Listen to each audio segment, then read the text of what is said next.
આ બંનેમાંથી બટર કયું અને માર્જરીન કયું? નથી સમજાતું ને? બંને સેમ લાગે છે. જ્યારે તમે માર્કેટમાં કંઈ ખાવા પીવા જાઓ છો અને ઓર્ડર કરો છો, સપોઝ બટર પાવભાજી કે પછી બટર ઢોસા, ત્યારે તમે ઓર્ડર તો કરો છો બટર, પણ આવે છે માર્જરીનવાળા. યસ, હાય, હું છું હેલી. મોસ્ટલી આપણે જે રસ્તા પર લારીઓમાં ખાવાનું ખાતા હોઈએ છીએ કે પછી સ્મોલ સ્કેલ ફૂડ વેન્ચર્સ હોય છે, ત્યાં ગાડી માર્જરીનનો જ ઉપયોગ કરવામાં આવે છે. કેમ? કારણ કે એ કમ્પેરેટિવલી બહુ જ સસ્તું હોય છે, ફીલ તમને બટરવાળી આપે, પણ એ સ્વાસ્થ્ય માટે સારું નથી હોતું. તો બટર અને માર્જરીનમાં ફરક શું છે?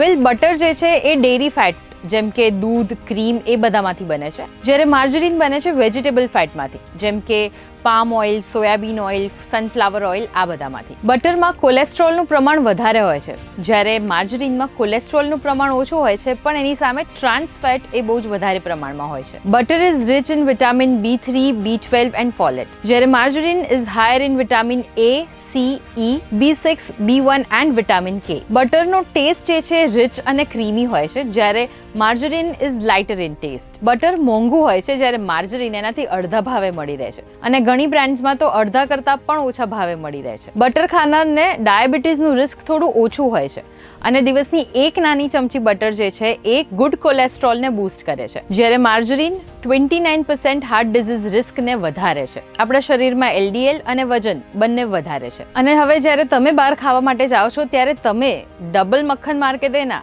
એમ કહીને ઓર્ડર કરો એ પહેલાં એક વખત વિચારજો કે ખરેખર બટર આવશે કે પછી માર્જરીન. અને જો તમારા ટેસ્ટ બર્ડ્સ સુપર એક્ટિવ હોય ને, તો તમને આઈડિયા પણ આવશે કે જે તમે ખાઈ રહ્યા છો એમાં બટર છે કે માર્જરીન, કારણ કે એના ટેસ્ટમાં ઘણો એવો ડિફરન્સ હોય છે.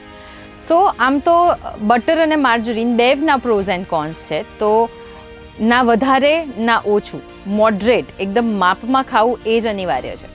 તો આ જે વિડીયો છે એ તમારા એ ફ્રેન્ડને ચોક્કસથી મોકલી દેજો જે હંમેશા બહાર જઈને ડબલ મક્ખન માર કે દેના એવો ઓર્ડર કરતા હોય છે. વેલ, આવા જ ઇન્ફોર્મેટિવ ન્યૂઝ માટે તમે ગુજરાત સમાચારને ફોલો ચોક્કસથી કરી લેજો.